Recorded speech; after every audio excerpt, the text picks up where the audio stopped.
Hi, everyone. Good morning. Thanks for joining the February meeting of the i2X First Initiative. We'll give it a couple more minutes and then we'll go ahead and get started.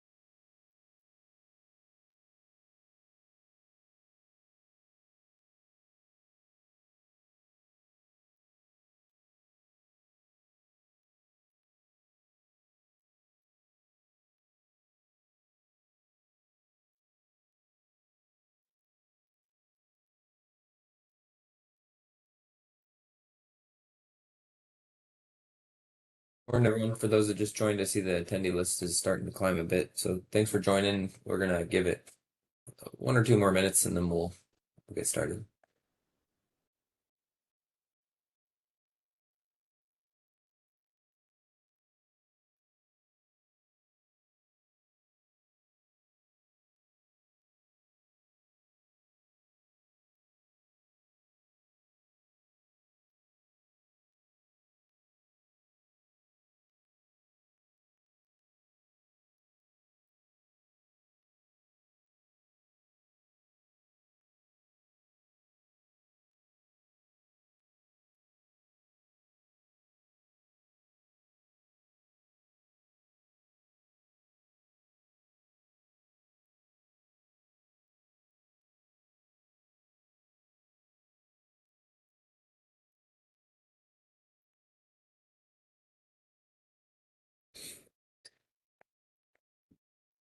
Great. Let's go ahead and get started. As I mentioned, this is the February i2X Forum for Implementation of Reliability Standards for Transmission, i2X First Forum. This is the second to last session. I forget what meeting we're on now, but we'll see that in the slides coming up. Yeah, we've got a great discussion here. My name is Ryan Quint with Elevate, filling in for Julia today. She's at a NERC event today, and I think attendance might be a little lower because of that meeting going on right now, but we're here talking about interconnection standards for reliability, and yeah, should be a good discussion here. So the first half, just a little bit of logistics. The first half of the meeting's recorded and it'll be posted on the ESIG's website, the presentation portion. If you don't wish to have your voice recorded, don't speak during the call. If you don't wish to have your image recorded, please make sure your camera is off and just participate by phone, or just keep your camera off. And then if you do speak, you're presumed to consent to recording. After the presentation portion, we'll turn off the recording in the Q&A session, so strongly encourage folks to chime in during the Q&A. We have a Slido open as well where we engage with folks on the call, so feel free to use that, and that part is not recorded. So just to recap, for anyone new, the key goals and outcomes for the i2X First Initiative is really to facilitate an understanding and adoption of new or recently updated standards relevant for existing and newly interconnecting IBRs. So obviously focused on the inverter-based resource interconnection standards, convenes stakeholders from across the industry to share practical and pragmatic ways that we can harmonize and implement interconnection standards and new requirements. Like I mentioned, the presentation portion will be recorded. The slides will be posted and shared on the i2X page of the ESIG website. And then we also publish a summary of each meeting. So if you go to the i2X website on the ESIG page, you'll see a synopsis. There's a synopsis for each meeting, and then there's also a full synopsis of all of the meetings. That really shares a pretty extensive list of recommended practices, some of the challenges faced, some of the gaps we have, and potential future work ahead. Just to introduce the leadership team, we've got Cindy Bothwell from Boston Government Services, contractor for DOE, Robert Reedy with Lindahl Reed, contractor to DOE, Will Gorman from Lawrence Berkeley National Lab, Jens Boemer from EPRI, Julia Matevosyan from ESIG, who, like I mentioned, couldn't be here today to facilitate the meeting, and myself, Ryan Quint with Elevate. Just to quickly give a summary of the last meeting. The last meeting, there was I think a record turnout actually, with focused on a very hot topic right now for many in the IBR space, which is NERC PRC 29, implementation, experience so far, and then recommended practices in that area for the IBR ride-through design evaluation portion, which has a lot of mirrors with IEEE 2800 and .2 in terms of how do we do this evaluation of ride-through capability. So Julia kicked off the meeting. We had JP Skeeth from NERC recap the standard itself, PRC 29-1. And then there's also a FERC Order 909 out there, which was the approval of the standard, but then some revisions for specific exceptions to the standard that needed to be carved out based on industry engagement in the approval process on the FERC side. We heard from GE Vernova on OEM perspectives and their practices, helping support their customers with demonstrating PRC 29 compliance. And then Amin Banai from our shop Elevate shared recommended practices and experience conducting these evaluations across a number of sites. We had good discussion, focused on what are the best practices to identify legacy and in-flight IBR plant limitations and their ability to comply with PRC 29. So what are we learning from our early experience? What are the best practices to streamline those assessments for legacy and in-flight plants' capabilities and ability to comply with the standard? And then based on what methods could NERC and RCs assess potential risks to inform decisions about the limits to the exemptions. So there is a carve out for existing facilities to seek exemptions with the R4 requirement. And FERC has directed NERC to gather information as the exemption process rolls out and to report back their learnings within a specific period of time. And so there's going to be a lot of focus on exemptions as these evaluations are conducted, as compliance evidence is created, and then as R4 exemptions are submitted to the compliance enforcement authorities, the CEAs, across the various regions. So again, if you go to the ESIG website, look for i2X first. You should find season 2 pretty easily if you just Google it. And all of the meeting summary, the recording, and the presentations from that meeting are all posted on that webpage. Just to quickly again cover some of the key highlights and the themes from the last meeting. PRC 29 is a shift in the NERC standards, and that the superseded standard PRC 24 was a equipment protection settings standard, right? To make sure that your relays were set accordingly to make sure that they comply with the standard. This is a performance-based standard for PRC 29-1 now, moving away from just set relays to actually design the facility to plan to ride through and then operationally make sure you ride through. So it's really a big shift from the old standard from a reliability perspective, a very positive shift, and now focuses on effective compliance with the standard.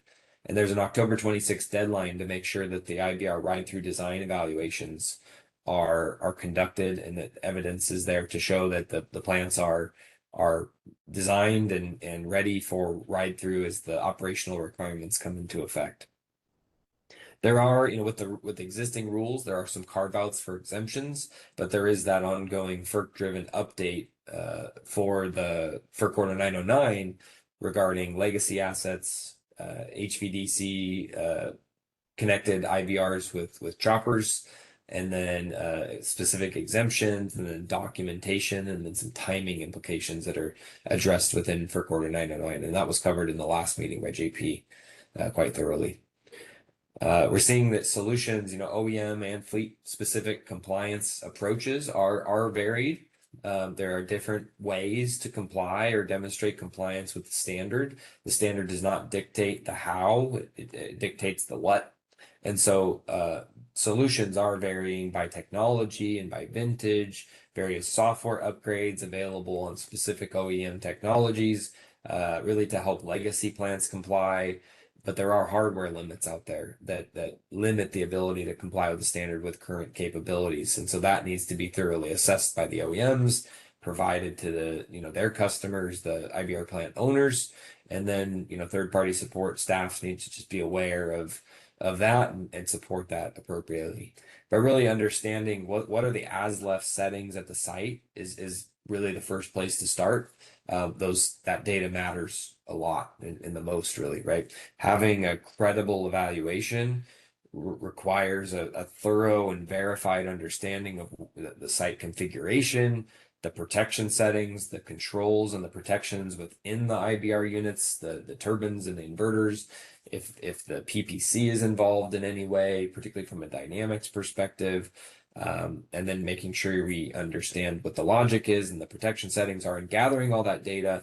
And all of that, in my opinion and in others, is equally, if not more crucial than just running a bunch of simulations, because the simulations are only as good as the models, and the models need to reflect what's at the site, and or propose modifications to that site. And so that model verification exercise to reflect what's actually at the site is critically important. Model fidelity, also another highlight that came from the last meeting, was that model fidelity, what's inside the model, is really just as valuable or more valuable than what type of model are you using. There's a quick discussion that has come up in the industry around both EMT or phasor domain. And really that may not be the right question to be asking. How thorough is your investigation? Is your analysis? Is maybe where we should be starting, right? PRC 29, really the best way to go about this is to use the best available model for each specific site. So understanding, is there an EMT model available? How accurate? Is it verified, right? Because a unverified EMT model or an inaccurate EMT model is not better than a phasor domain model if that model is actually reflective of the site, right? So yes, we prefer an EMT model when it is available and verified, but for legacy sites in particular, that is not an easy thing. It needs to be really considered by all parties. Can we even create that model in time? Is the OEM providing that level of support? What's the timeline associated with that? Or can we go about this other ways with the site documentation, verification steps, more engagement with the OEMs, etc. Right? So a thorough analysis, a thorough investigation of the site is rather important here. An early coordination and then scalable processes are key here. We've got a fleet of IBRs across the system, thousands of inverter-based resources that have to undergo the same evaluation within a specific deadline. So, I know a number of entities are really emphasizing be proactive here on the owner, OEM, and even consultant engagement and alignment. A lot of folks are using some type of third-party support, which is fine, but really just making sure the owner and the OEM are getting involved and getting started is really key to making sure that we collectively can repeat that process for hundreds and hundreds or thousands of sites out there, and to do that at scale under a relatively tight timeline. So like I mentioned, this is meeting 10 now of the season 2 i2X first initiative. We're going to be focusing today on IBR standards, and this is kind of a recap. How do we make sense of all the things that we learned? We've heard a lot this season related to IEEE 2000.2 and design evaluations, modeling considerations, challenges that the standard, ongoing revisions to the standard, how to handle change management through the interconnection process, how to do IBR plant commissioning well, and then alignment with some of the industry standards. And then upcoming meeting, which is our concluding meeting, is going to be a hybrid one-day workshop during the ESIG spring workshop on a topic near and dear to many of our heart, grid forming, around needs, specification, and projects and lessons learned. So just to quickly review that before we jump into today's meeting, like I mentioned, it's a concluding meeting of our season 2 i2X first initiative focused on grid forming. There is a virtual option. So if you aren't attending ESIG workshop in person, you can register for this specific workshop and it's on, I believe, Monday, March the 16th. It's an all-day activity. And you can register for the virtual option there, and it is on Mountain Time, so just Mountain Standard Time. I'm a Pacific Time guy, so I don't even know what time that is, but make sure to get your time zones right with Mountain Standard Time. Agenda you can see there, and the agenda is posted on the ESIG website as well. Educational tutorial covering the fundamentals of grid forming, how grid forming controls differ from grid following approaches, what different capabilities are offered, where current limitations remain. We're going to have a panel discussion of why and where grid forming is being required by some ISOs and utilities, why others have taken a more cautious approach, and then emerging grid forming requirements and standards, regional implementations of the standards here in the United States and North America, and then ongoing joint efforts with Unify, the VDFNN German requirements, and then Electronics going to cover various other regions as well. And we'll hear from a number of real world project experience from utilities, developers, OEMs, planners, studying grid forming inverters in various regions, etc. So it should be a very practical and focused discussion on grid forming technology and IBR capabilities. So this is just kind of a teaser of where we're headed. Really, the next plan, the plan for the DOE i2X efforts is we're going to be moving into a season 3. So as we close out season 2, we'll be rolling right into a season 3. But we're going to reduce the meeting cadence a little bit to make sure we can just kind of cover the hot topics as they come up across the industry. So we're planning for 4 meetings between May through December of this year. And you can see the topics listed there. IEEE 2800.2, going deeper once that standard gets fully approved and published. Standard or recommended practices, I should say. We're going to really dive into the specific clauses and the adoption pathways and how people can start thinking about each of those clauses of .2. As we get closer to that should say, well, it's 1/10/2026, maybe that's the European version, 10/1/2026 effective date of the IBR design evaluations for PRC 29. We're going to do kind of a recap after that deadline and hear from industry stakeholders on how did it go, what have we learned so far, and then focus is going to start shifting towards the exemption documentation, which has an additional year implementation plan for that. We'll get an update on the milestone 4 projects for the Order 901 initiatives that for the NERC work. And then in addition to that, we'll also get an update on the Project 2022-04 EMT modeling standards revisions. Right now, they're undergoing modifications to the FACT 2 standard, but there are other standards in the works as well. And then there's a number of modifications going on to the IEEE 2800 series of standards and documents. Jens has covered that in past meetings, and really a lot of that focused on standard revisions to the base standard to address some things, but then a lot of focus on grid forming and bringing that into the fold of the 2800 series. So we'll get an update on that as well. And then separate from that, we've got the i2X Studies Forum. And it's going to be a similar format and forum to the i2X First initiative, but really focused on summarizing current interconnection study approaches, right? So hearing from all, various ISO RTOs, transmission providers on, how have they adopted to Order 2023? What do their current study methodologies look like? What are their base case preparations and contingencies and those types of things, and what types of studies are run, how are they run, why are they run that way?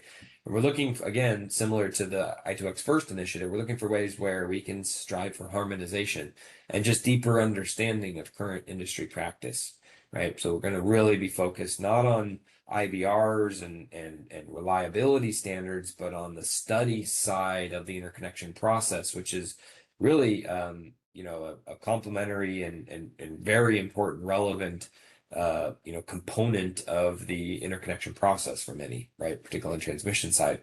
So again, we're looking for best practices and looking for where could there be gaps or ways that we can align in this effort.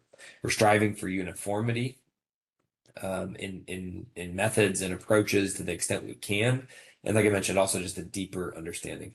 And then one other thing that the initiative is looking to kick off here shortly is providing what's being referred to as technical assistance hours or office hours, if you will, right? Going into any of these topics with IBRs, IBR plant performance conformity assessments, requirements improvements, studies, methodologies, really providing assistance on those topics, striving for harmonization with more one-on-one sessions. This is applicable to utilities, interconnection customers, third parties, etc. So ESIG and the Elevate team are going to be kicking off kind of this office hours approach, supported by the DOE to further engage key stakeholders on these topics. This is not an i2X first initiative, but something that the ESIG team wanted to highlight, and the DOE team as well, because it's very much aligned. There's an upcoming ESIG O&M users group meeting coming up at the end of March into April in Kansas City. Their O&M users group is kind of kicking off this developer track. And that's a new thing this year, and it's focused on challenges associated with the interconnection process, with studies, with standards, how to comply with requirements, and to drive harmonization and adoption of best practices. So a lot of the same topics we've been talking about on the i2X first side. We're going to have an intro session, roundtables, tech talks. It'll provide an opportunity for frank and open discussion. This is limited to ESIG members and organizations that are ESIG members that own, develop, or operate generation facilities, and then third-party consultants that are also ESIG members and are actively working with IBR developers and owners in these specific areas. So you can see the discussion line up there for the meeting on the left. So an introduction to the track. We've got an IBR unit model validation roundtable, an IBR plant design evaluation discussion, a tech talk on IBR plant model verification and commissioning, verification and commissioning roundtable discussion, a modeling discussion throughout the interconnection process, a focus on NERC and other standards requirements, and then a post-commissioning roundtable discussion as well. So again, very much relevant to the topic in the discussion here today. One of the last things I'll mention is there were two trainings in November and December 2025 on ESIG interconnection study short course in November, and then there was the i2X ESIG EMT training in December. And so the highlight here is just stay tuned. Both of those trainings are coming up again in 2026, and more details will be provided here shortly. All right, so I've talked way too long. But just a quick agenda for today. I've covered the introductions. We're going to start off by hearing from Jens on IBR standards and how to make sense of all this.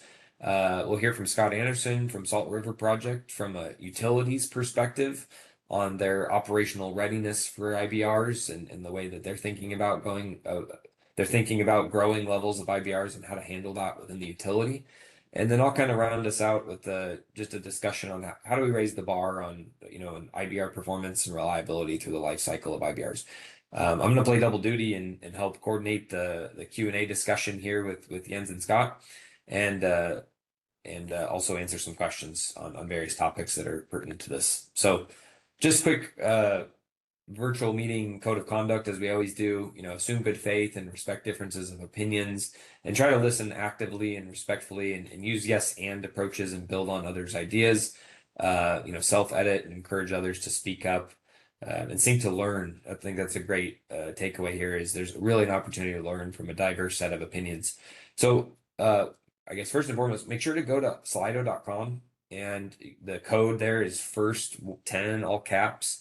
That'll get you into the Slido. There's a audience Q&A, so make sure to use the Slido audience Q&A for asking your questions. That's how we're going to go through questions during the Q&A section.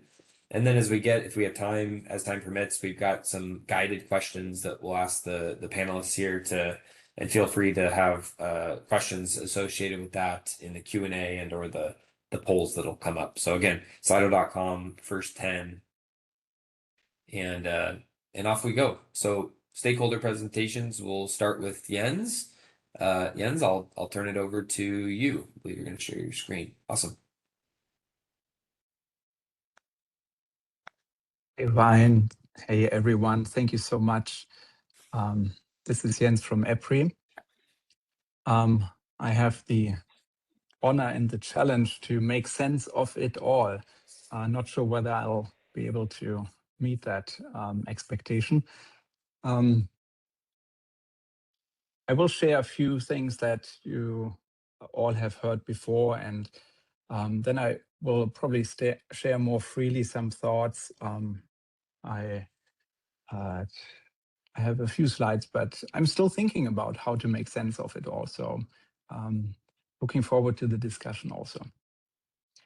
So just our standard disclaimers here. I'm not speaking on behalf of EPRI, not on behalf of the IEEE ESA Standards Association, and not on behalf of DOE or the US government.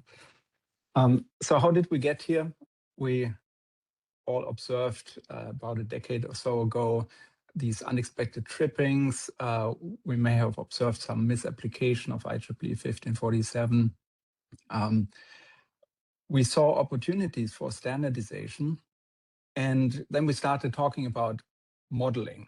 And at first, everyone thought their solutions would be in better models. Now, that is one potential tool to ensure that plans are well designed, or that we understand the potential reliability impacts, or even determine and assess what type of IBR responses we would like to see. At the same time, we realized that trust is good and verification is better. So even though some plans were designed well, maybe they were not built and implemented well. So a lack of as-built evaluation and verification of site-specific settings also contributed to many of these challenges. Now, since then, we've seen emerging relationships between standards of voluntary nature and of mandatory nature, especially here in North America. Obviously, the FERC Order 2020, the FERC Order 901 was one of the key orders in terms of IBR reliability standards. And we have seen that the drafting teams from NERC developing, for example, the PRC 29 write-through standard, but also those folks developing the mod 26 model validation and model verification standards have considered and been inspired by technical specifications from IEEE voluntary standards like IEEE 2800 or the more recent 2800.2. But then after all, it all depends on the ISOs, RTOs, transmission, and to some extent the distribution system planners and operators to really implement those standards, along with the other stakeholders like generation owners, planning coordinators, as well as OEMs, which themselves do not have any role in the NERC context, for example. So these technical IEEE standards really only become mandatory when somebody adopts them that has the authority to adopt them.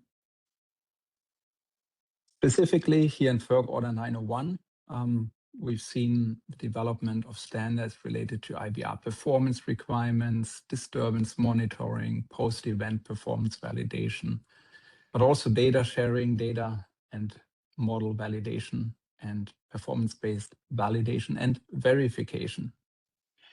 The decision was made that a direct adoption of any of the voluntary IEEE standards would not be appropriate, or maybe it was not yet timely to do so. So many of the NERC standards have been inspired and have considered the IEEE standards, but they have not adopted them in any way by reference. And now we're looking forward to the next round of NERC standards under FERC Order 901, which are the planning and operational studies related standards.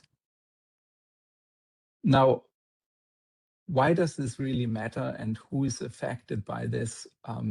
Today, more than 650 Category 2 IBRs have been identified, and the clock is still counting.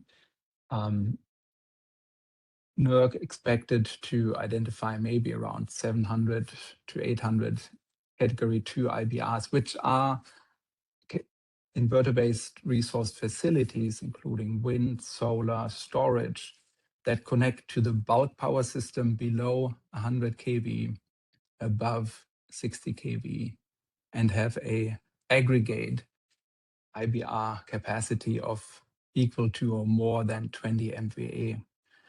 Now, that also means that if there are facilities maybe on the same line connecting to, say, a 69 kV line, and each one of them may not be larger than 20 MVA, but together they aggregate to more than 20 MVA, then they may still need to be registered as Category 2 IBRs. And that's a big deal, because that really means that a lot of those plants that have not been required by any mandatory standards to provide reliability going forward will have to meet requirements like the right through PRC 29 and so on.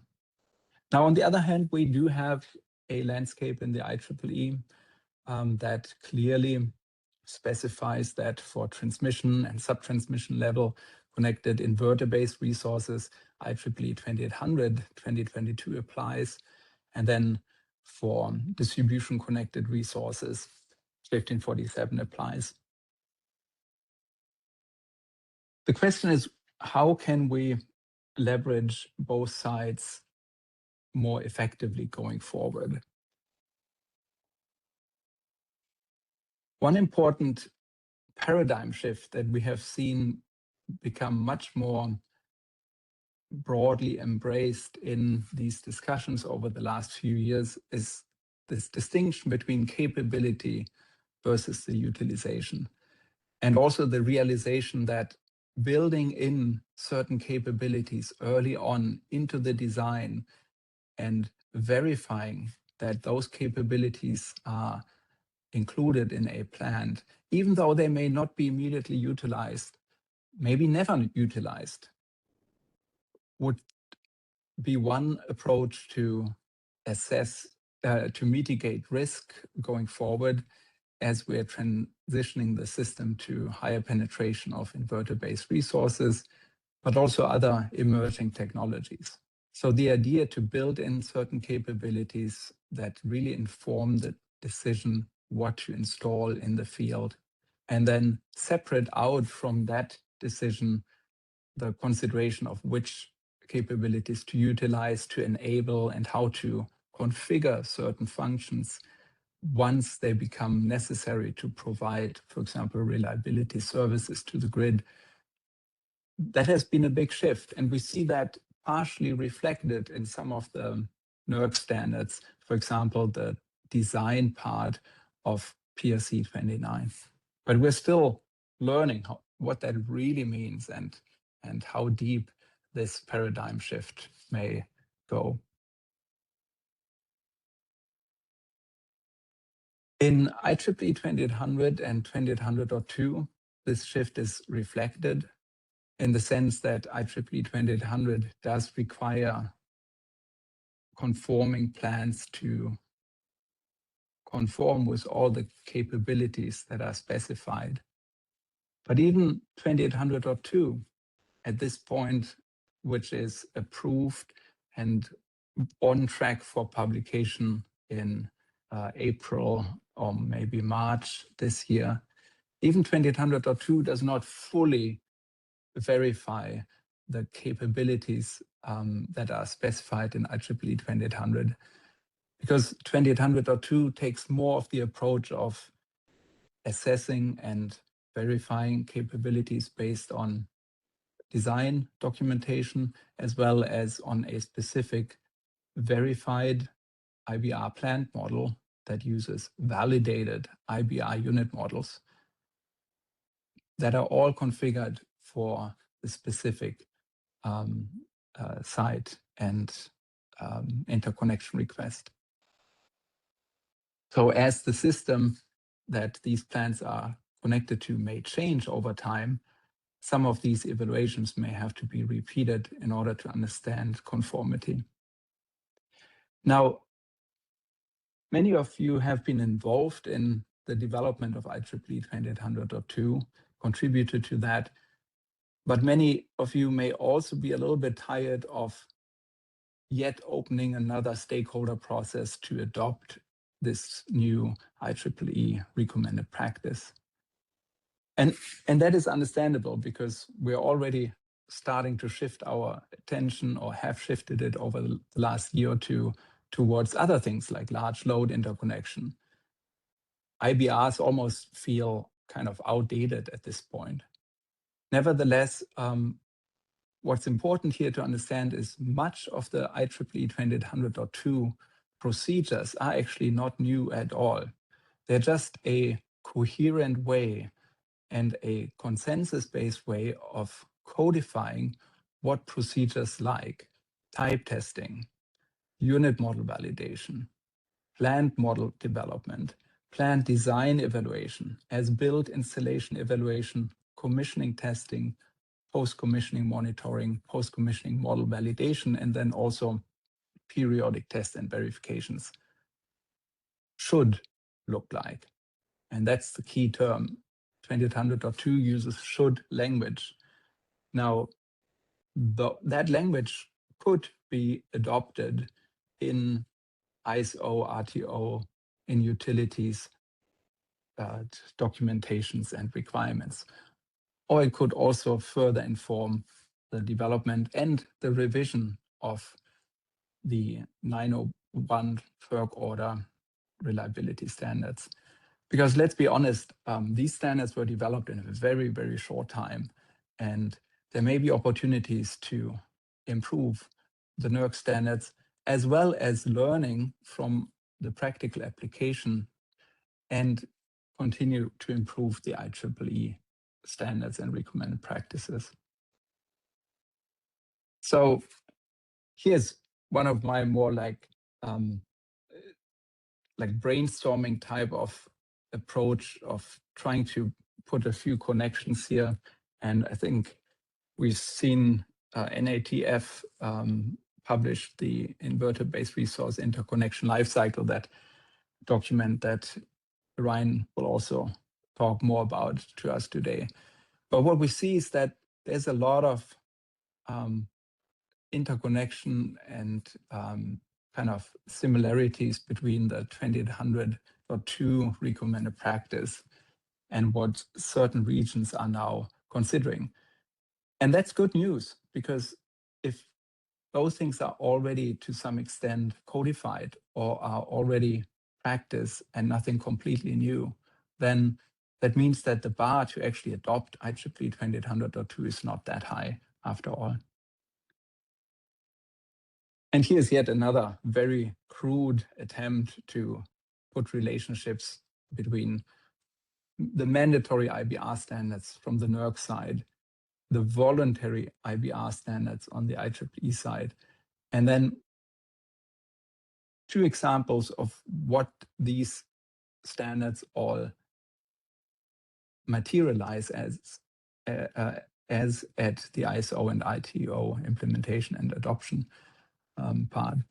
So in the end, we expect more entities to update their IBR facility interconnection requirements, as well as develop or update their IBR modeling guidelines that include performance verification tests.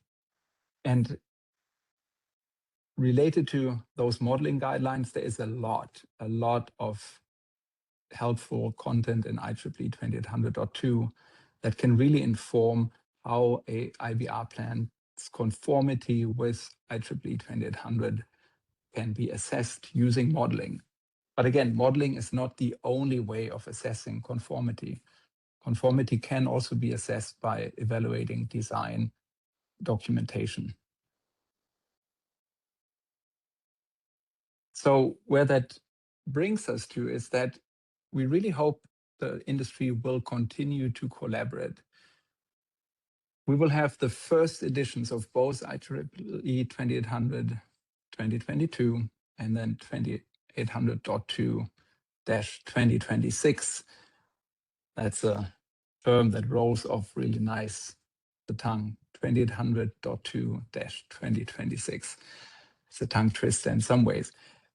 So we have those first editions, and we still expect that both the base standard as well as the recommended practice of .2 with the conformity procedures may be adopted more in a hybrid integration way, selectively, but hopefully more broadly as we move forward. And then those stakeholders get involved in the ongoing revisions of these standards, which have started for the IEEE standard, and sometime in the future may also inform revisions of the .2, and hopefully bring in those lessons learned from the practice so that the second edition of these can become more robust, even more consensus-based, maybe more focused, so that moving from a hybrid integration approach to a detailed reference and customization approach becomes possible, including some references to the emerging IEEE 2800.1 recommended practice for grid forming equipment level capabilities. And then maybe sometime in the 2030s or so, when I have grown completely gray by then, folks may have updated these standards in a way that literally a simple general reference with some necessary specification of the technical minimum capability options where those may be provided, and the functional settings where, for example, no default settings are provided by the documents can be implemented. So that does require quite a bit of commitment from industry stakeholders, but it's also a good way of passing down knowledge and transferring knowledge and developing the future workforce, which eventually will have to continue this work, get them involved in the standards development, but also engaged in conversations internally within your company so that the knowledge that is now codified in these first editions of the documents, including also the NERC standards, is passed on. So I'd like to send you away here with that message to consider updating your existing IBR modeling requirements to align with the new 2800.2 2026. So as a summary, we did 2800 back in 2022.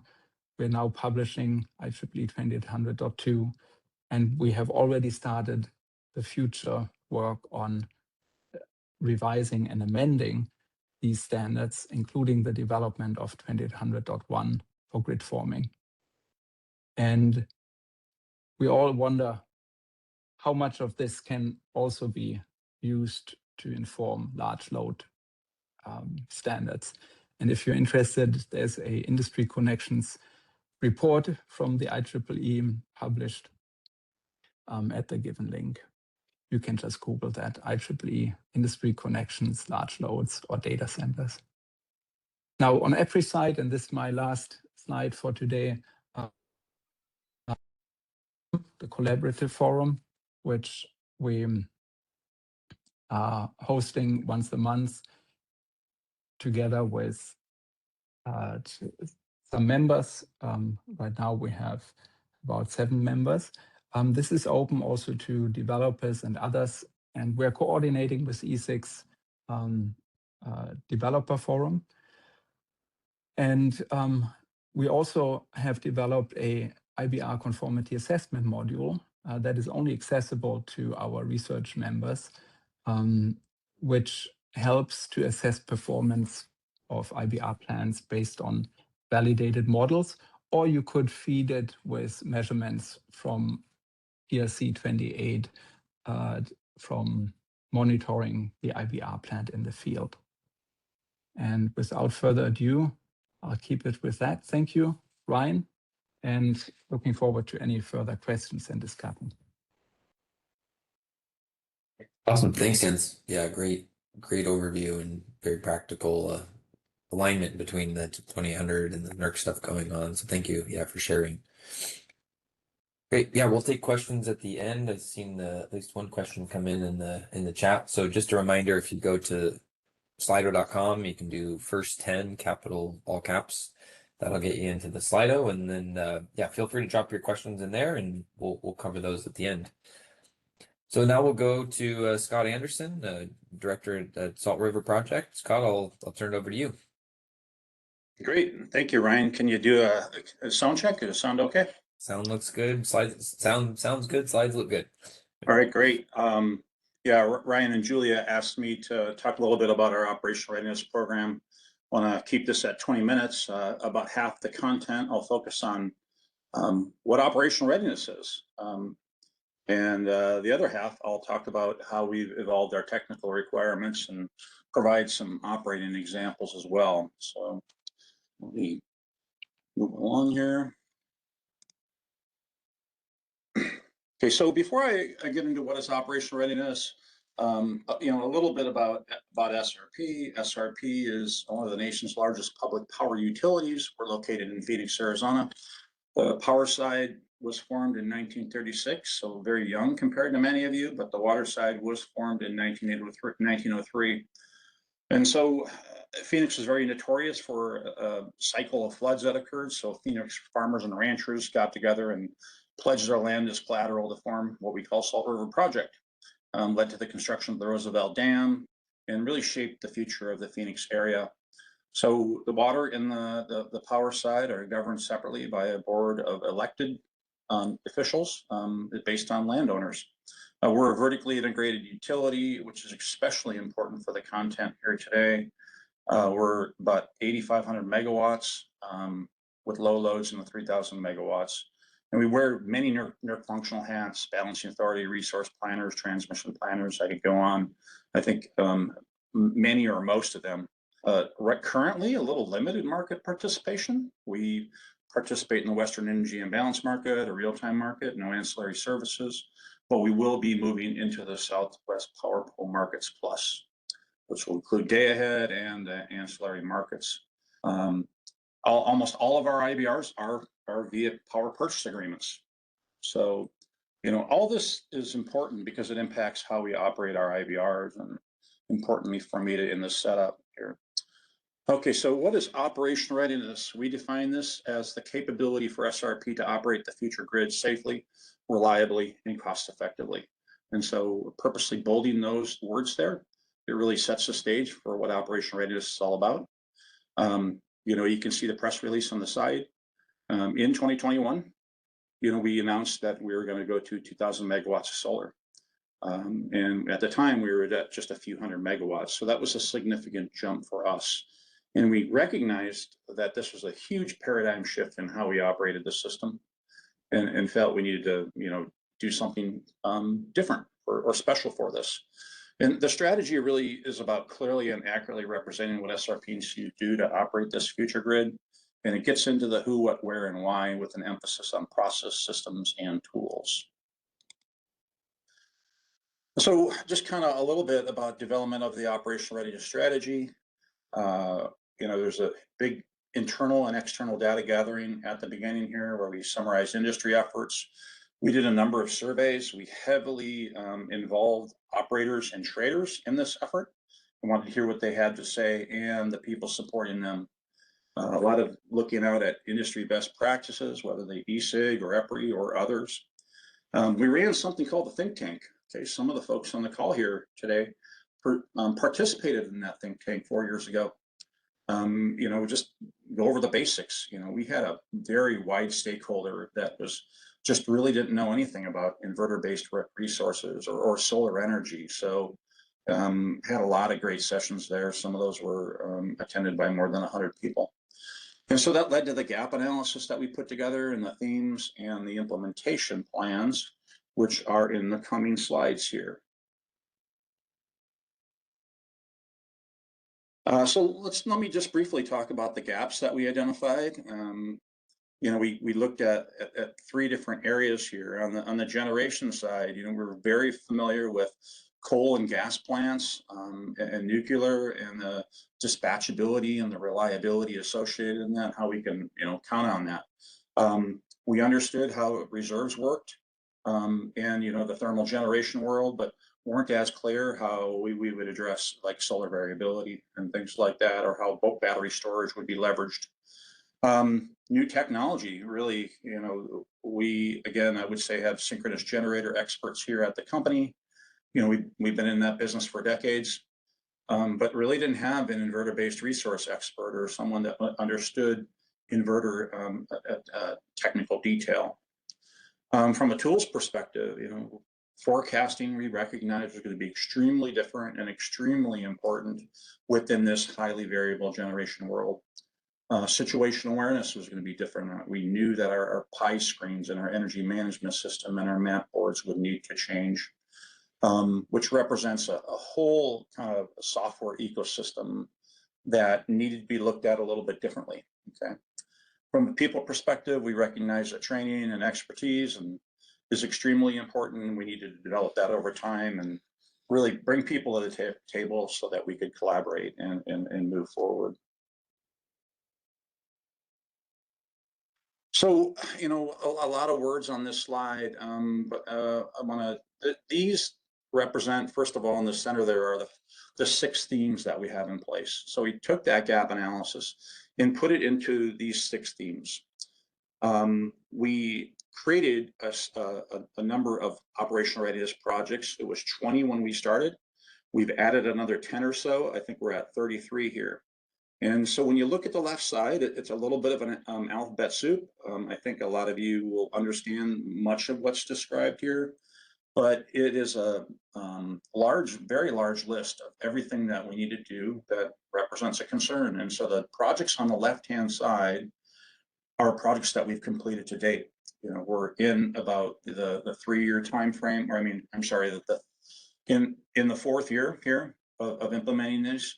And when these projects close, we summarize the results and we bring those back to the home department. Okay. The projects that you see on the right-hand side here are projects that we're still working on.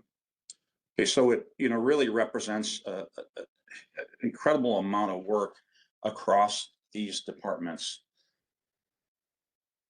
And so kind of keep in mind this this project list as we move through the content here.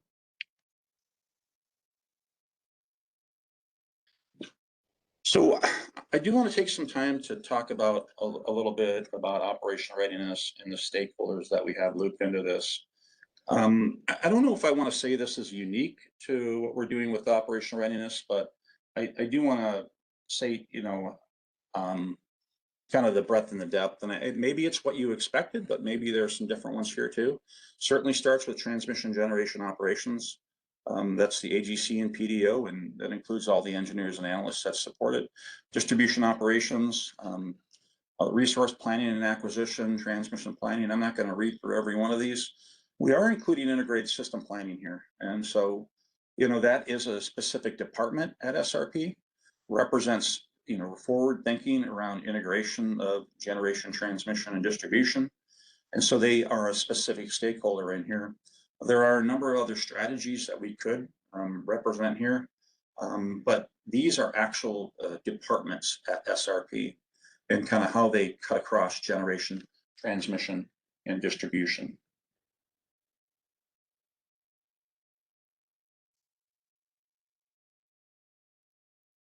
And so I will mention on this slide that, when we set up each of those projects, there are some projects that have maybe 3 or 4 stakeholder departments, but there's others that have as many as 8 or 9 stakeholder departments. And so these teams here identified the need for a project and then how they would participate and how we'd lead. We do reach out to each team and identify a lead stakeholder. And they provide a project manager, and that's more of a technical project manager, an engineer or an analyst that understands the need, the challenges associated with that, and the vision behind the project and drives that work forward. Oftentimes we couple that with an actual, formal project manager as well. But some of these teams are large. They have 30 plus team members. Others are smaller, like I mentioned. We have a great team of consultants supporting us. Elevate is on the call here today, and with Ryan and SoundGrid partners as well. And we also have great relationships with entities like ESIG and EPRI. You heard from Jens earlier. North American Transmission Forum. I'll mention that IBR interconnection Lifecycle project, and of course NERC. And really consider them a part of our extended team in many cases. Operational readiness, the department that I lead plays a guiding and oversight role. It's programmatic and strategic in nature.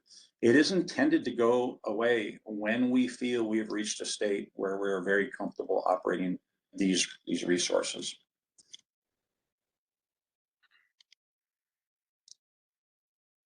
And so, I did my best to try to explain what operational readiness is here, and I'll just kind of use this table to hopefully cement this a little further and maybe look at this a little bit differently. So if you can kind of look through this kind of left to right, we have a number of characteristics or dimensions that we list on the left-hand side. And I would imagine that most of you are familiar with the resource plan, where you're looking 20 plus years out, where you're focused on capacity and a system-wide perspective. You're looking at planning reserve margin and effective load carrying capacity and other metrics. And so, within operational readiness, I've kind of taken a shot at describing this across two areas. I feel that everyone on the call here is very familiar with the NERC IBR strategies that's in place, and characterize that. That represents, I'd say, about 40% of our operational readiness projects that we have in place. Taking those learnings that we had from different IBR strategy, things like ride-through inertia and voltage control and EMT and modeling, and working on improvements at SRP. But then there are a number of process and cost elements where we're looking at that reliability, maybe in a different lens than NERC would look at it, looking at how to do that cost effectively, applying that system-wide and across operational processes, across things like performance, forecasting, economic dispatch. So I just want to kind of put that in that lens to kind of explain that operational readiness a little broader. We're still kind of working on the details within this table to explain how operational readiness is unique. We are working with ESIG, and we are forming a task force on operational readiness, and not just for IBRs, also for large loads like data centers. And so look forward to hearing more about that from the ESIG folks here in the coming weeks, and welcome your participation to talk about this a little further. So I'm falling a little bit behind here. I have one more slide on operational readiness, and the slide here is really about kind of our journey, where we've been with operational readiness. It's been an interesting journey for us. We call this our Monument Valley slide. It shows that, the operational readiness start and the resources that we've added, about 2.6 gigawatts over the last few years. We're using fiscal years here. That's largely similar enough to calendar years. Probably should have changed that. But you can see that, we've added over 1,500 megawatts of solar. We've added 1,100 megawatts of battery storage for a 8.5 gigawatt balancing authority area. That's quite significant. And then the work we have ahead of us is even more significant, in terms of adding more resources, and definitely have our work cut out for us. We feel we've really proved that utility scale IBRs can be brought online cost effectively and operate at reliability in a remarkable short time period. These resources are large and dependable and solely owned by us, and we operate them at our discretion with high certainty. So, by that 2030 timeframe, we'll be up above, 6,000 megawatts of IBRs, which is going to be quite significant. And I think I already mentioned it, but these are all under power purchase agreements.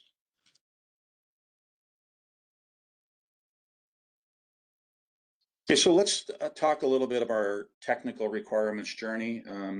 And I'm kind of using this slide to talk about, where we've come from. And For us, it dates back about 50 or about 10 years, you know, and to those original NERC reports, the Blue Cut report.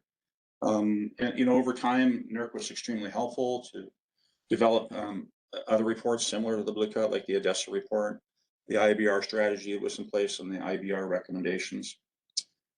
We do show IEEE 1547, you know, with the publication date on IEEE 2800. Felt that it was really important to look at 5447, understand that. You know, there's significant improvements in that revision that included ride-through and other things to consider for inverters and IBRs. We recognize that, you know, IEEE 1547, it takes a little bit different approach, you know, for us that mostly applies to rooftop solar inverters. Takes kind of a do no harm approach to the distribution. You know, by fully understanding IEEE 1547, it really allows you to kind of look at what an integrated system could look like, and those resources may be helping help bulk power system reliability. But by the time, you know, we got that, pretty much the same folks working on the NERC reports and the IEEE efforts were the same people that developed IEEE 2800, which really is the gold standard for operating IBRs on the bulk power system reliably. But we do recognize what we found is that, you know, is voluntary to some degree, those NERC recommendations in IEEE 2800, which FERC Order 901 came along. And Jens did a good job explaining that, you know, directing NERC to develop the new IBR standards. So when we look at our requirements, they really fit into two buckets. What we've done in power purchase agreements, which was done in our Operational Readiness 2 project, and what we've done in facility connection requirements, our Operational Readiness 23 project. And I want to spend a little bit of time talking about each of those. And so originally, you know, the two team was just called IBR Power Purchase Agreement Improvements. And, you know, at the time, you know, IEEE 2800 wasn't complete, okay? We didn't have a document on OASIS, like a facility connection requirements, to put these into. So we actually put a lot of requirements, even reliability based, in our power purchase agreements. And yes, we did get some pushback related to entities that didn't really want those types of provisions put in a commercial type of document. From there, we, you know, Operational Readiness 12 team, which is the inverter technical team, scoured through IEEE 2800 and made some recommendations on what to include within the PPAs. And also they went through another more recent version over the last year and a half where they made recommendations on what to include. I'll just mention right now that that 12 team is looking at IEEE 2800.2, the test and verification, and seeing how we can apply that at SRP.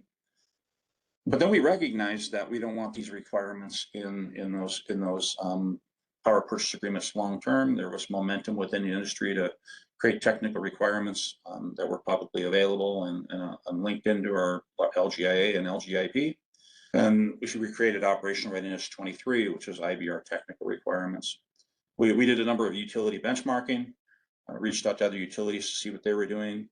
And then we kind of looked at pain points. By that time, we had brought on about 1,000 megawatts or more of IBRs. So we could apply what wasn't going well related to telemetry in a variety of other areas. And that led to where we are today, where we have technical requirements listed on our OASIS. Feel that these are in a pretty good spot, but we also do recognize that this is an area of continuous improvement, or we need to continue to get better. And I think Jens did a really nice job with explaining that journey that's going to come forward in the years to come also.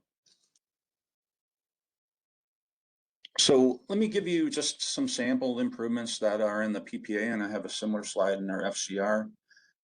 For plant dispatch, you know, how's that accomplished? How do we curtail? How to plan operability? And I'll mention here in that these we also included ride-through originally within this, and then moved them out later. Data and telemetry. What are the control points? What are the data and the format that we need? What's the communication format between the plant and the SRP? That's defined in that. So for forecast, what's the technology? What's the methodology? And what's the responsibility for creating and sending out plant output forecast. What do we need from the developers to do? What do they need to accommodate when they go into partial operations or even outages related to forecast? And then the last quarter is just categories, operating procedures and dispatch constraints. It just details on how the plant can be operated and how it can be dispatched. So you've seen this slide a number of times, but it categorizes the different ways that IEEE 2800 can be adopted. You know, we started with a general reference where we just referred to IEEE 2800 in that PPA, but then we moved to what's called an hybrid integration, where we can point to specific clauses and add some language for clarity. Some of that could be as simple as just as what our voltage levels are and other details related to our system. Other things are maybe more specific as to what our operating experience has been. And so we're currently taking that hybrid integration approach. Again, Jens's slides are really good to say that, hey, with 2800.2 and other evolutions coming, perhaps that could look a little different in the future in terms of maybe moving back to more of a general reference, but we'll see over time.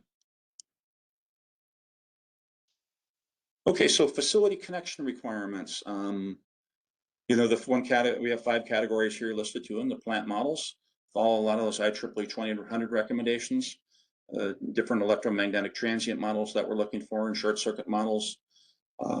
And so that has achieved a greater level of clarity now in there. Still a lot of work to go, I will add on that. Reliability really defines the plant capability and the operational requirements for things like voltage control, frequency response, and other types of ride through. The metering and monitoring that takes place. Requirement for the interconnection meters and the metering locations. And then the testing and commissioning that needs to be done. Procedures to validate plant reliability requirements. We're finding this as a continued area of challenge, but we're getting better by the day. And then just naming too, we're finding that a lot of the names are submitted in the interconnection process are in conflict with maybe substations or other electric system characteristics. So we've cleaned that up a bit to make sure that we don't have, you know, a resource called the same thing as a major substation or another generating plant. So looks like I'm about a minute over, but I'll cruise through the rest of these slides so we can keep things moving along. Show you some operating examples, which, you know, kind of get into a little bit of, you know, maybe things that wouldn't be done if we were just, you know, following the NERC recommendations or taking an approach that get into the reliability side and the cost effectiveness. And we'll just start with this is a 260 megawatt point of interconnection site, has a significant overbuild on the batteries. You know, this is on a sunny day. This is real data. This is about as clean as it gets, by the way. You can see the solar coming up in the morning there, and then remaining fairly consistent throughout the day. A little bit of a solar trough there, decreasing later in the day. You can see, and that's in the orange line. In the yellow line, you can see the batteries, how they are charging during most of the day. Then when we get to that peak hour that they discharge, I think this is a summer day. And then of course the net is in blue. And I show you that because when we look at this next one, it's a different site. I think it's a 100 megawatt battery site. And we start to look at a few different data streams here. We look at our area control area. We can see how it's very highly variable. You can see how the stated charge is lined up through the day. You can see the actual in the blue and the dispatch signal in the green on here. We're charging during the daytime hours and then discharging over the evening load peak hours. And so what it doesn't really show well, and you really need to dig down on this a little bit further, is we're taking out the megawatts out from this battery, and you can see how it's charging during the daytime hours. And you can see how that #1 priority is met discharging over that evening load peak hours. But what this is also showing is how well the resource is regulating up and down throughout that period and not compromising load peak serving. Okay, so we've literally hundreds, if not thousands of hours into looking at, you know, different units, how we can do both batteries in combination with solar and batteries that are standalone to regulate these. Bit of a watercolor here, but to me and to really us on the operational readiness team, and it represents a big change because it's over a course of about really 6 to 12 months. We went from regulating our thermal resources, which are shown in the darker, I'll call it, say the yellow and the yellow and the red and the orange, okay, to using IBRs for that function, which are shown in the different shades of blue there. And that was at the operator's preference too. So very neat to see that change over time. It literally went from one summer where we didn't trust battery storage systems to the next summer, which battery storage systems were trusted greatly. So what's next? We're looking at our framework. We're introducing some more robust risk framework and a registry into this. When we talk about operational readiness, one thing that comes up is that could a lot of this have been done just, with one department, say transmission planning or transmission generation operations? What's the value it provides? Could energy management systems, be updated just with a ticket between an operator and, an organization? So we need to do a better job of clarifying what operational readiness is all about. We feel this risk framework and registry is extremely important. And then this is my last slide. We just went through an Iberian Peninsula workshop, which with Elevate did lead for us. And these are the results that we have. We were able to use the NERC ERO framework for our risk management approach here. We came up with the top three, and I'll just read those. One was situational awareness, one was IBR control interactions, and the third one was poor intermittent monitoring data. These are all things that you hear about on these i2X calls or in other forums. And so the question brings up to us, how are we going to challenge that? Okay, we are at relatively low levels of IBR still. We feel that we'll be at 50–60% penetration days within the next 2 to 3 years. What do we want to do to prepare ourselves for that event? And how can operational readiness help? I think about 5 minutes behind, so went through that, but look forward to taking your questions as we move along here.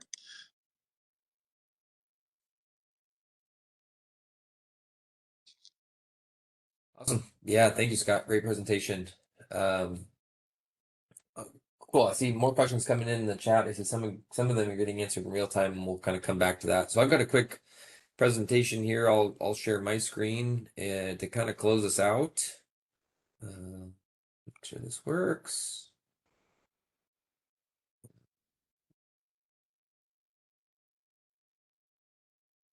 Perfect. Awesome. Well, again, this is kind of intended to be sort of a closeout presentation, and it mirrors and complements, I think, both Jens and Scott's presentation quite well. And just very similar to a lot of the points Jens raised, but maybe with a different lens or perspective, just to add on, I think, to the number of things that Jens covered.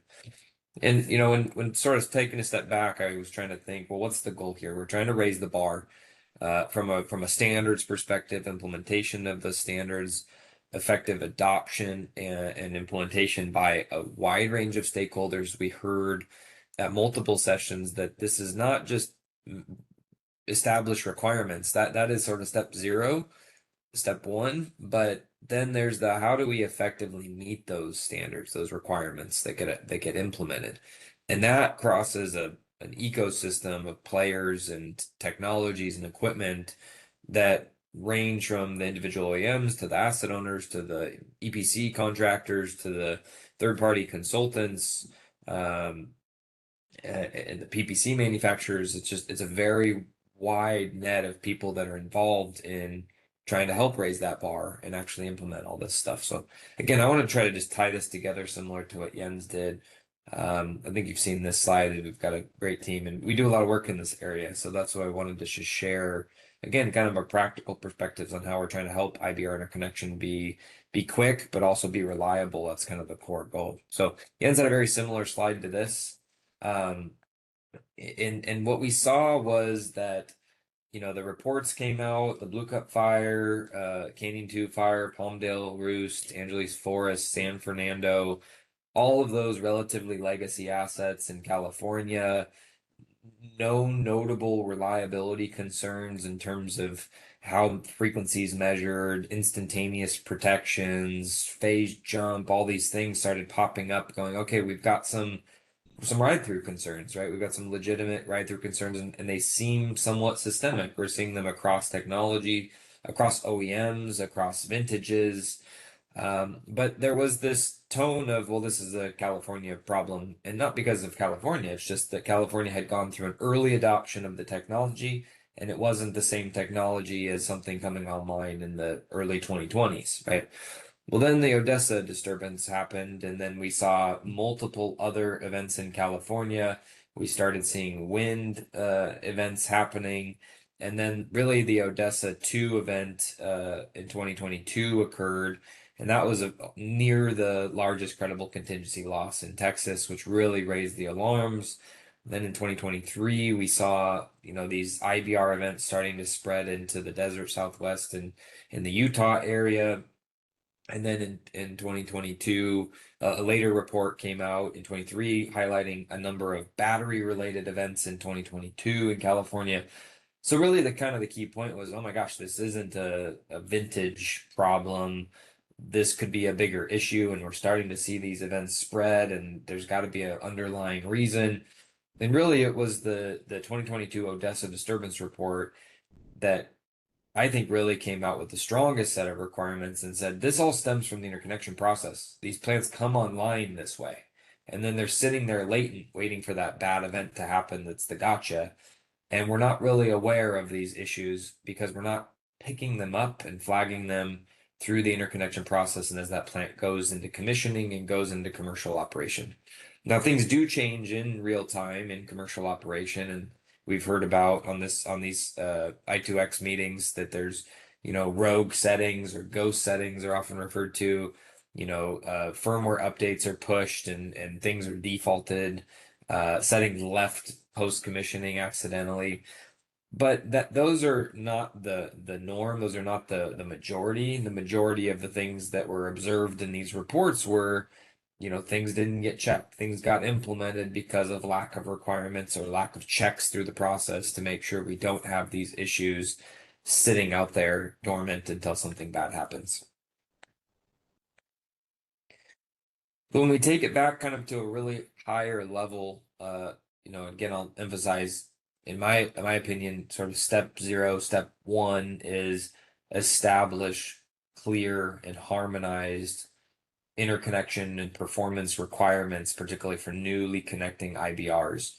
And we've seen that with international experience in Australia and in Europe, etc. And, you know, when we get into these frank presentations from really some, you know, key SMEs in those areas, they'll say, the key takeaway is we should have done this a lot earlier.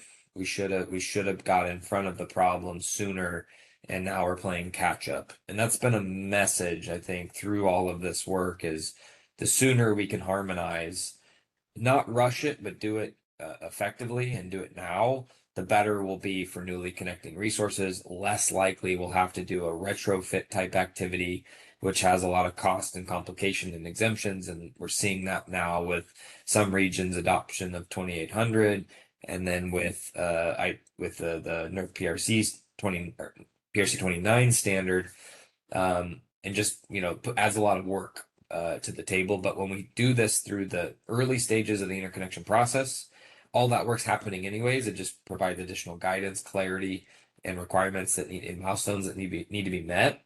And so it's just an adaptation to the existing process that lives on today, right? So without those requirements, we without a performance requirements, we really can't or maybe should not have model requirements, because if we have model requirements ahead of performance requirements, we don't really know what we're checking the model against, right? How do we want the model to behave? We want it to behave like our requirements mandate, right? But the next step in the middle there is we need IBR plant designs once we've got requirements established, designed to meet those harmonized performance requirements. And then as we're doing that, interconnection customers are submitting models that are intended to reflect the proposed project or the actual project, and those models need to reflect that project, and that project needs to meet the requirements, right? So, and accurate models are what support reliability studies and support decision-making processes that ultimately have costs associated with it in the interconnection process, in long-term planning, in real-time operations. And so the goal is we want to really have a standardized and streamlined interconnection process that minimizes errors, minimizes back and forth, minimizes efficiency, and bolsters reliability while enabling speed of interconnection. And it's the sequential progress here that we need to make in each of these categories that really drives that forward. But we can see that alignment can break down at multiple points of the life cycle of the IBR plant, particularly through the interconnection process. Right. And what we've seen and what we've heard through a lot of the meetings here is that interconnection request is often a conceptual design with typical default data for an IBR plant, typically using some generic power plant controller model, default controller models from the OEM, which look rather aggressive or optimistic from a tuning perspective. And those models may be tested under ideal conditions and not the same conditions of the interconnecting plant. So then, and because we've got a rather tight squeezed process now with FERC Order 2023, we then take those models submitted in the interconnection request and we run a cluster study. And so we're using somewhat potentially theoretical models that don't necessarily reflect the as-built representation of the plant. This is particularly relevant in the dynamics realm. I seek an interconnection application for 200 megawatts, and that 200 megawatts doesn't change throughout the project. But the product selections, the transformer impedances, the collector system design, the OEM and IBR unit OEM, the PPC OEM, the settings of those devices, the protection settings, those all change throughout the process as the plant goes through, updated designs. And so because we have a really short window of interconnection studies, the updated geo designs may not be captured in those studies. And so then the study mitigations may not be appropriate, and they may not be getting communicated effectively back to the GO or the interconnection customer, right? Then we kind of move into, after the study process, we go through the system impact study, the facility study, etc. We move towards that generator interconnection agreement, right? And even then, the models may not represent the 100% completed design. We've heard on at least one or maybe two i2X meetings, some of the equipment manufacturers saying, particularly on the PPC side, we're not really even engaged until well after a GIA. So even at the GIA stage, some of this is potentially default or generic values. But that, kind of issued for construction design is still kind of getting locked down. It's getting close, but it's not always fully solidified by this stage. And so that puts, we're pushing the pressure towards commissioning to make sure we true all this up. Right. So we've got model parameters during the commissioning process, and someone's on site, the OEM's on site, the EPC's on site, and they're making field settings, right, with the equipment and devices, and they're implementing what they believe is to be correct, which may be a reflection of a model, but which model? Is it the GIA model? Is it the interconnection study model, interconnection request model? Was that checked throughout the process? And we may be missing model verification steps. When we walk away from commissioning and we say, hey, okay, we're done, the plant's commercial, do we have everything we need? Do we have all the documentation? Do we have screenshots? Do we have nameplates? Do we have HMI screen information? Do we have inverter spec downloads, right? Gathering all of that so we can quickly effectively conduct model verification. Is the model still right or not? Or does something need to change? And then once we go commercial, making sure we again really have that locked down to this is the as built, this is the as left, that these are the settings that are out there, and this is the model that now matches that. And then taking that commissioning data and conducting model validation being the comparison of real world data against the model's performance, and making sure they match each other, and then doing benchmarking across the models to make sure they match, and doing that in a timely manner. The standards right now allow for almost 365 days after COD to get that all sorted out. And there's really not a lot of check with the current process to say, well, what if that is wildly different than what I studied? And who's responsible then for addressing the discrepancy, which could be a reliability risk? So again, this is particularly pertinent under, weak grid conditions or SSO problems or other dynamics and stability related issues that can typically be tuned out, but they need to be a kind of a key focus of this process. Are we getting the performance out of the IBRs that we strive for and that we've now put requirements in place is really kind of the root here. So this slide is not to say that, we're headed to disaster or anything. It's just that these are the practical experiences we've heard over the last year or 2 years even now of some of the areas where we continue to see, misalignment or struggles, which kind of guides, okay, where do we go? How do we try to shore these things up? And so as Jens covered, a lot of that is effective implementation and adoption of .2 and the various clauses, which really kind of closely mirror a lot of this process. So I've covered this in some degree, but again, there's this sort of chasm between the studied plant, which happens when you look at the interconnection process. The studies happen now very early. There's a short window where the interconnection request window opens. All the data gets loaded in, the interconnection requests come in, the models get submitted, and we run a bunch of studies over a relatively short window of time. We quickly move to a kind of a GIA process. And then years go by while the plants get constructed and procured and commissioned, etc. And in some regions, that is a very lengthy process, and things are changing during that process, right? And so we really just need to make sure that we kind of turn this, what's historically been kind of this barrier here into something that's more of a streamlined flow chart to move from studies to real world, right? So the plant design, like I mentioned, we go from early stage designs, equipment not finalized, to everything is finalized through procurement, construction, commissioning, making sure we have OEM selections and documentations earlier in the process, and making sure that gets trued up anytime that revision happens, making sure that true up and potential restudy and reevaluation and performance conformity assessment happens again. Making sure the models reflect those changes, moving away from assumptions and default generic values to actual tune site-specific information. And then as the designs are getting modified, again, transformers are procured, site layout is finalized, collector system impedances are all locked down. All of that kind of dictates that final plant design, which needs to just be confirmed that it still matches the performance requirements. And then just again through that process, making sure the milestones are checking the models, making sure we don't see this sort of straying of models against actual site design, which historically we've seen. And oftentimes we'll then get focused on, okay, well, we've now got this EMT thing in place, and so we're really focused on that. But maybe we forgot about the PSLF, PSSE models or the TSAT models or whatever.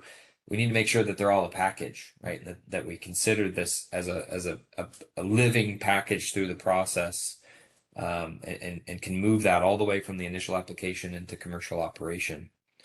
And then the agreements really just need to reflect, the studies, what happens. That's really a key milestone, is the GIA saying, okay, we're both parties here are agreeing that is what is going to get built. And the process does allow modifications, but those modifications just need to make sure they get checked, which doesn't always mean an entire new cluster study. But do I still comply with the rules in place? I've got a new inverter technology, or I've got a new layout, or whatever it is. I may need to recheck that I'm still conforming to the requirements that are in place. And that's a key step in the process. So NERC, and I think Jens mentioned this, has kind of talked about and emphasized in the last 2 years here, modeling has kind of been at the center of a lot of this. And really, as Jens mentioned, it's not just about models. Models need to match actual performance. The actual performance needs to align with requirements. But models had kind of fallen off the wagon for a while because they're rather complicated, right? And so what we're seeing here is this re-emphasis of, models are important for studies, decision-making, operations, planning, interconnection. Without them, we run the risk of operating in an unknown operating state on the grid because we don't know what's out there. And so putting a lot of focus on the models, and now we're seeing with the milestone 2 projects, milestone 3 projects, moving into milestone 4 projects with 901. We've got, the new mod 26-2 approved. We've got, the EMT standard moving forward with the FACT 2 revisions. So we're seeing a lot of movement in this area now. But a big question, as Jens covered in more detail than this, is we started with 2800 the base standard, dash 2022, that defines the what. Well, what needs to be done? What are the requirements? What do I need to meet? And then the .2 standard, which is coming here shortly, is the how. All of those practices that go around bringing this to life. And that how document is not mandatory. And the what standard, the 2800, is also not mandatory unless put into effect by an authority governing interconnection requirements, and many entities have done that. So we can sort of consider that in those specific regions, portions or all of 2800 have become mandatory, particularly for newly connecting resources in most areas. But the looming question is, well, how do we bring that to life? And that's kind of now where we're focused, is what are the best practices and implementation strategies for adopting the how within a specific region, within a specific process, within a specific organization or department. So this is a slide I continue to steal from Andy because I think it's rather relevant. It just lays out the overall process as Jens covered. And what I like to just highlight is the beginnings of that process, the type tests, the IBR unit model validation, and the reports that come out of that. Those are activities done by the OEM. The OEM is going to now, start providing those materials along with models. So it's no longer, hey, here's my model of my site. Here's my model of my site, and here's the evidence that proves, I'm sorry, not of my site, of my individual IBR unit equipment or PPC equipment. So here's the model of my equipment, and here's the supporting evidence that proves that that model is a reasonable reflection of the actual product in the laboratory, right? But then I have to take those validated individual component models and build my IBR plant model. I build that IBR plant model and I test it against a bunch of design evaluations, which can be adoption of 2800. It can be your local interconnection requirements. But that really kind of needs to be tailored to, well, what are my specific requirements in place here, right? And then as we go into construction and commissioning, making sure that certain things are done, verifications happen, documentation collection happens, we gather the dynamic recordings from the commissioning tests.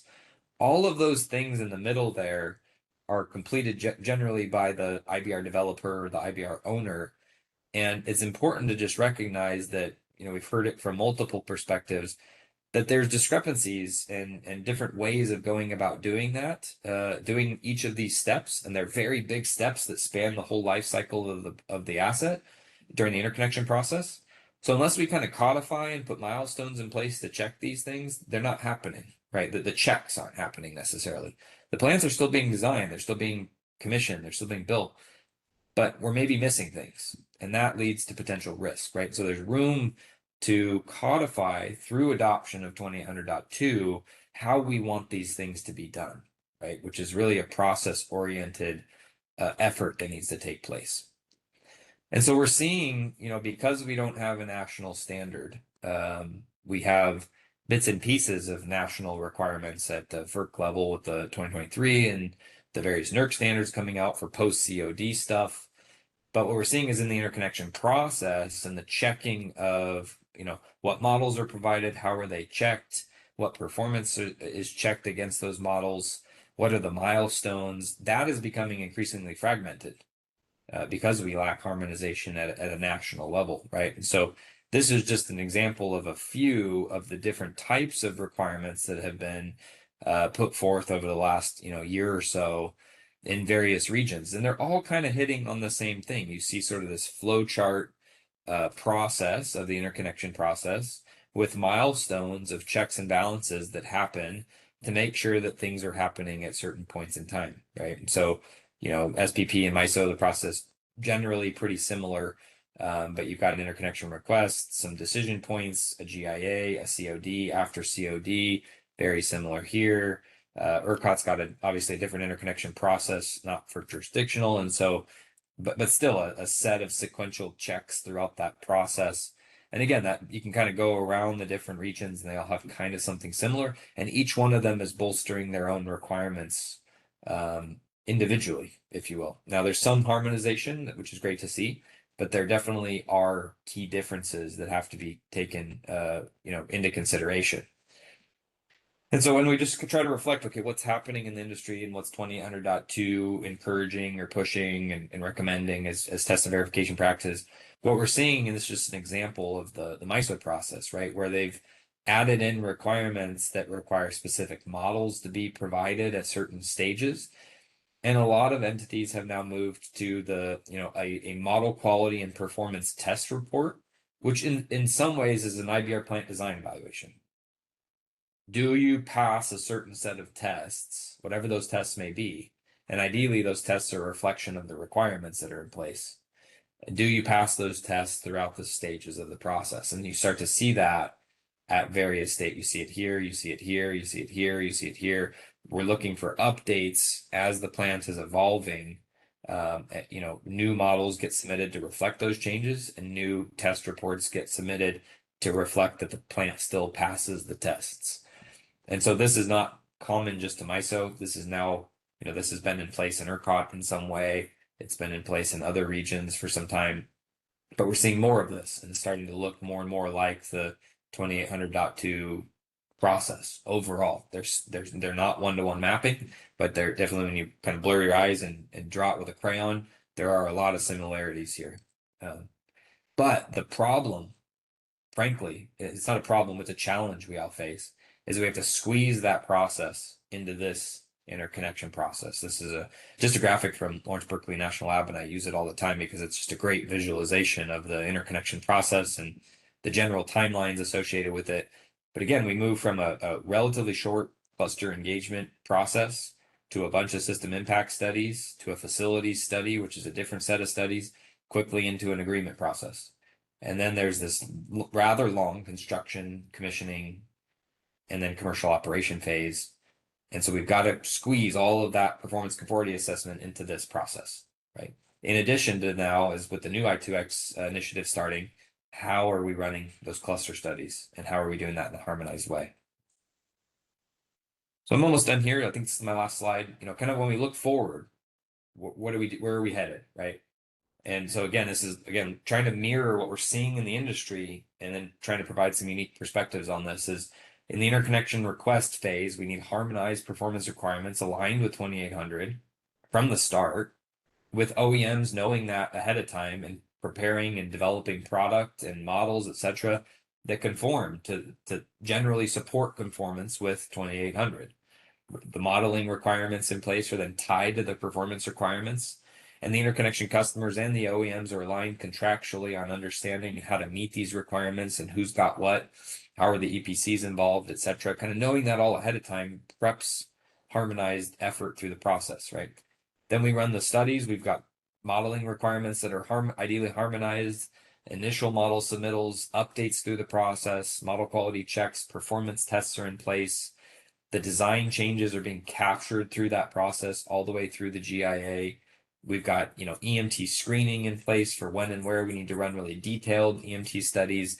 We've got that whole process aligned and concurrent with the general studies process. And we're checking all of this to make sure it's all accurate. Then we move into the GIA phase, and we've got, issued for construction, designs locked down. We've got equipment solidified, test and verification reports, model validation reports all provided. We've got proof of model benchmarking. We've got proof that all the tests remain passed, and these requirements and milestones are in place and well understood ahead of time, so that the interconnection customer can prepare for and meet those deadlines, right?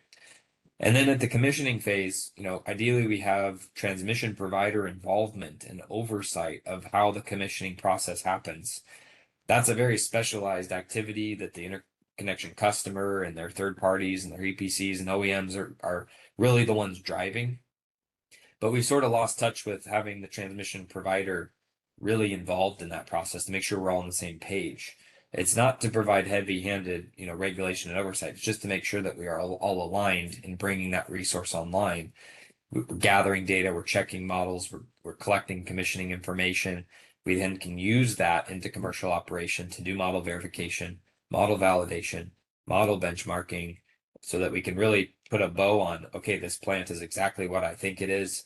My models match that plant sufficiently, and both parties are on board with, all right, this is what's out there, and it's not expected to change until I'm notified as a transmission provider that a change is being made at the facility and they're seeking approval for that, right? So building in these milestones through this process is really key, and focus, already, but moving forward is really going to turn to how do we implement dot 2 within our current processes to make them more efficient, more effective than they have been. It's not adding on more requirements, performance requirements. It's adding on more clarity to the process so that we get a better outcome is ultimately the goal, right? So that's all I got. Happy to take any questions, and now I think we'll kind of transition to the Q&A portion here.